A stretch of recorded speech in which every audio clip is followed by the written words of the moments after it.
Ngayon, andito pala si Ma'am Mercy Magallanes, no? Sir Eddie, Sir Danny. Tanungin Yes, lang natin, nagpunta to ng opisina sa ayaw nga pala. ay, Oo nga pala. Oo, tama. Sige. Ma'am Mercy, pwede ka magsalita? Ma'am Mercy, pagpasok Hello! yan, yan, Hello, sige. good afternoon. Good evening pala. Good afternoon, Good evening, good morning. Yeah. Sorry kasi kakarating ko lang galing ng church. Medyo late na din ako nakapasok. Mabuti nga nakahabol pa. Sige lang, sige lang. Kamusta yung experience mo, ma'am, nung nagpunta ka ng office? Oh, grabe, amazing talaga.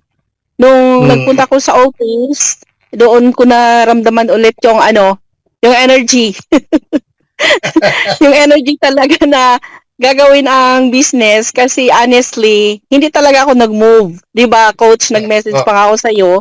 Hindi talaga ako nag-move. Saka marami na din akong pinalihan na forex trading talaga na nag-execute talaga ng ng nag-entry tapos talagang natalo. Ang laki na din ng natalo ko sa sa forex trading, gold and USDT lang naman ang inaano natin dito. So, talagang parang wala akong energy na gagawin ba yung business.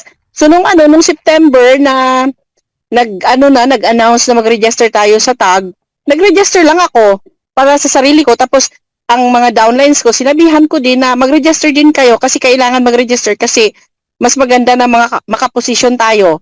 Pero yung iba talaga never talaga sila nag-register. As in talaga in-ignore, wala. Kaya hinayaan ko na lang din kasi sabi ko kasi baka kung ano yung mangyayari na naman ulit, ako na naman ang masisi. Iyon ang kaya hinayaan ko na lang. So nung nakipag-coordinate ako sa kay Mr. Eddie Nope, nag-usap kami, ganun kay. Before kasi lagi niya akong ini-invite doon sa office sa Arenco Tower. Hindi din ako pumupunta. Kasi sabi ko parang wala namang kasing nangyayari. Parang ganun after nung event natin. So, sabi ko, sige Mr. Eddie, I will come next time. Next time lang ako palagi. Pero nung 2 weeks ago, I think mga 3 weeks ago, minessage ko siya. Sabi ko, kumusta? Bakit wala ka ng Zoom ngayon? Sabi ko, di ba nagsusum ka lagi every Thursday? So, nagtataka ako, bakit hindi ka na nagsusum? Ayun na nga, sinabi niya sa akin ang reason. Parang ganun din ang reason niya sa atin. So, sabi niya, kailangan talaga na mag-earn tayo, kaya sa tag market daw siya ngayon nagpo-focus. Sabi niya, may office tayo dito sa Dubai Marina. Sabi ko, talaga? Sabi niya, oo, may office tayo dito. Sabi ko, pwede kayang pumunta. Sabi niya, dito yung mga malalaking tao from Proud One. Oo, yun ang sabi niya. Sabi ko, talaga? Sabi ko, sino-sino? Binanggit na yung mga tao, kilala ko. Kaya sabi ko, talaga? So excited ako kaagad na, sabi ko, Mr. Eddie, pwede kong kunin yung number ng isa dyan kasi gusto kong bumisita sa office at saka makapag-set ako ng appointment. So nagkataon din na binigay niya sa akin ang number ni Julien. So nag-usap nga kami ni Julien, tapos nakipag-set ako ng appointment na pupunta nga sa office ng araw na yon. Anong araw ba kami pumunta noon? Wednesday o Tuesday? Parang Tuesday yata o Tuesday kami nagpunta. Okay, so namit ko doon si Mr. Kenny, si Rod, si Stephanie, at saka yung ibang mga doon, yung ibang mga staff doon na dating admin sa sa dati nating company. At saka yung pinakamaganda pa yung ang pinaka-founder ng Tag Markets. Yung si Mr. Nick na yung kasama namin sa picture. Yun talaga na ko, sabi ko, grabe, maganda talaga ito at saka hindi basta-basta dahil pag ganito talaga na may office, legit talaga siya. At saka, hindi ka naman basta-basta dito makapag-put up sa Dubai ng office na hindi talaga siya registered. At saka, hindi siya talaga legit. Kasi, hindi naman papayagan ng dito, ng government dito na makapag-put up ka ng ng company na hindi talaga siya legit. At saka, doon yung mga tao, na-meet ko doon mga tao na nag-earn sila ng $450,000 a month.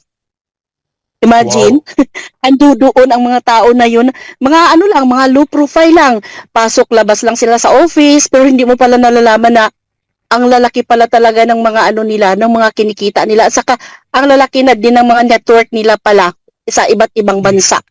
Tapos yung isang tao doon na dating ano natin sa Crowd One, ang network niya ay more than 2,000 na. At saka, kumikita din siya talaga ng malaki dito sa ano sa tag markets. Kaya, after noon, sinabi ko sa mga ano ko, sa team ko, silyado na. Sabi ko, silyado na. Talagang totoong-totoo itong tag markets, kaya hindi na tayo pa magpapatumpik-tumpik pa. Gawin at gawin na natin. Habang lumilipad ang company, sasabay tayo sa paglipad. Kasi ang success itong company na ito, kasama tayo sa kanyang sa kanyang pag-success. Kaya wag na tayong wag na tayong magpatumpik-tumpik. Gawin na natin kaagad. So sabi naman nila, sige, okay na. So kasama ko din doon yung yung dalawa kong leader na syempre nanghihina din.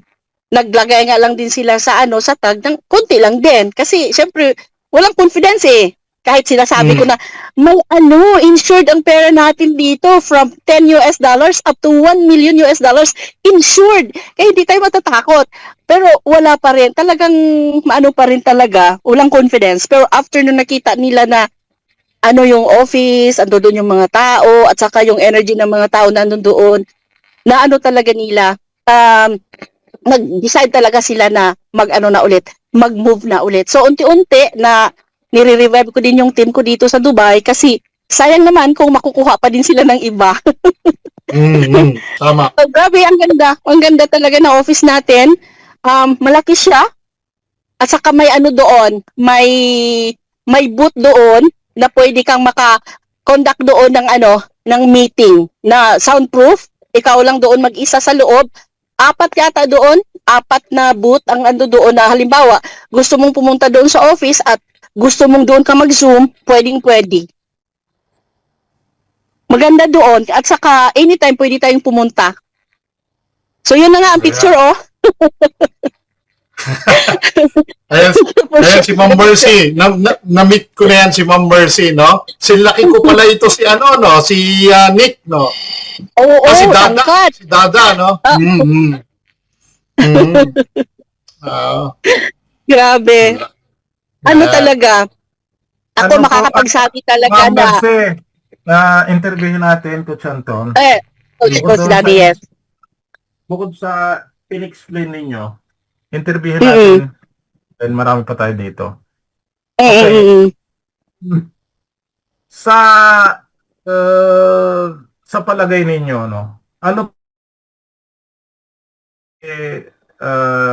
na kailangang gawin para mag-desisyon na i-go itong ating business? Ano po yung sa palagay ninyo?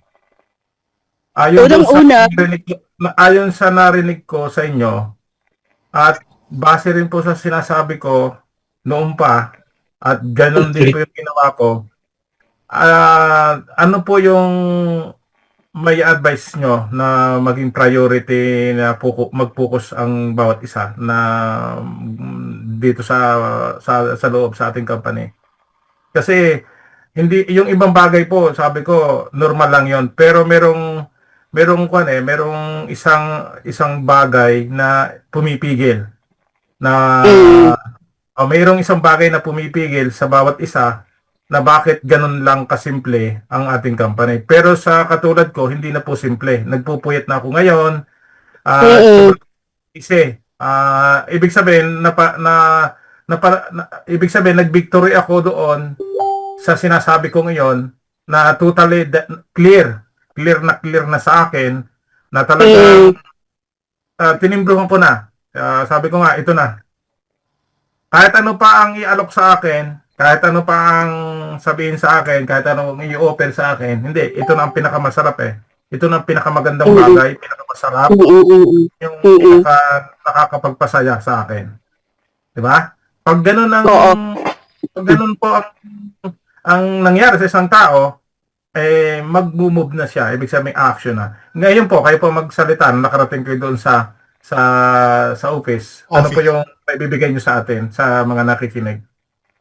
Okay, ang masasabi ko lang, unang-una, 'di ba, sabi mo, ano ba yung nag-hold sa atin? Yes. Bakit hindi natin ginagawa ang business, unang-una doubt, Yes. di ba? Number Doubt, one po yun. fear, Number one. oo, kasi natatakot na tayo na baka maulit-ulit ang mga nangyayari sa atin before.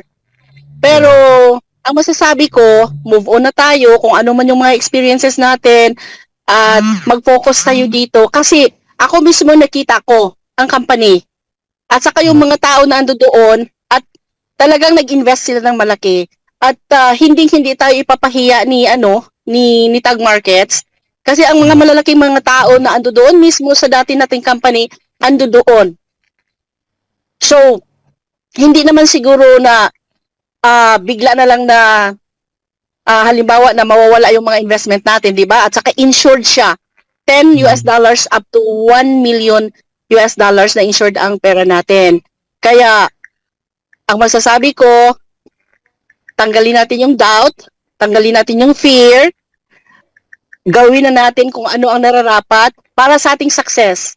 Kasi, wala namang gagawa sa ating success eh. Tayo mismo. Tayo lang din ang makakapag-decide para sa ating success. Kasi sabihin mo, gusto kong gagawin yan.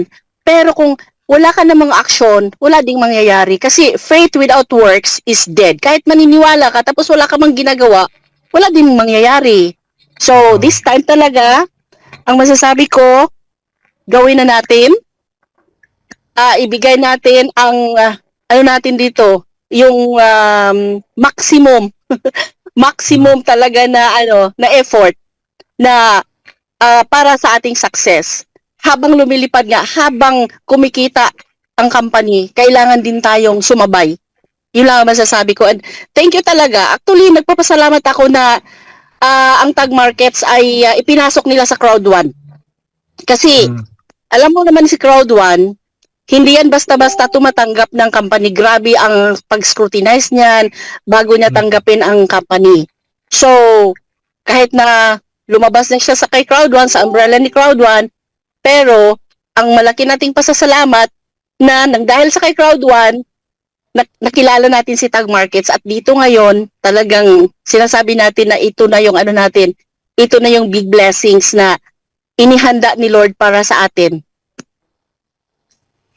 Grabe, totoo yun, ako talaga, sabi ko nga, hindi, Ma'am Mercy, yung nagkita na tayo sa Abu Dhabi, kasama tayo sa Dubai, masaya lang, pag nakasama mo to si Ma'am Mercy, asikasuhin ka nito from top to bottom, pati pagkain mo, talagang asikasuhin. Alam niyo po, hanggang ngayon, Ma'am Mercy, nasa akin pa, nakita mo? Ito ang pabaon sa akin ni Ma'am Mercy, Dahil ito yung power bank. Ano po yung nangyari? Yung telepono ko po, ang bilis mag-ring ng telepono ko. So, sabi ni Ma'am Mercy sa akin, dahil magkukondak ka ng Zoom, Sir Anton, gamitin mo tong power bank para dire-diretso yung coverage na ginagawa mo sa Abu Dhabi nung time na yon. Alam niyo po, sabi sa akin ni Ma'am Mercy, sa'yo na yan.